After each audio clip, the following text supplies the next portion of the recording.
Borda update. Ang trending ngayon, ang Borda is back. Dahil nga, special guest si David, just a beauty empire ni Barbie Fortes. So, yun, no? Ayan nga, isa sa mga pasilip. Yan sa taping ng Beauty Empire. Magkasama ang Borda. Ayan, nagbeso-beso pa nga sa post ni Nelson Canlas. Habang hindi ako kalmado. Ayan, mga Borda banks. Sila David at Barbie. Habang hindi yan, ako kalmado.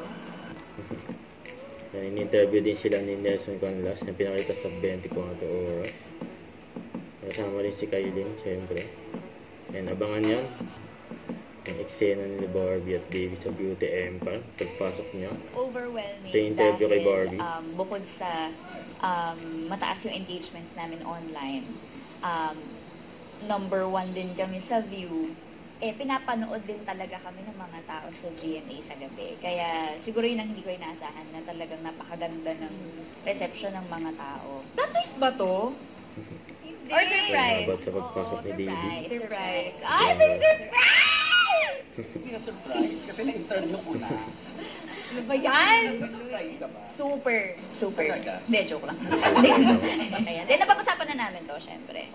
Matagal na eh. Actually, matagal na siya dapat pumasok. Pero yun, finally, okay din na ngayon siya pumasok dahil like, bumibigat na rin yung mga eksena namin. So, perfect timing din talaga. Si David It's naman. been 7 months since I last acted, which makes me excited actually, and also obviously I'm working with Barbie again. Tayo na lang talaga.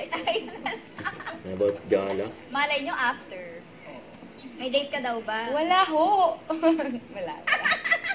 Sagot, wala ho. Wala.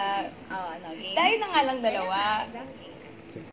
Don't forget to subscribe, click the notification bell for more update. This is Victor Reaction Vlog. Stay tuned for more videos.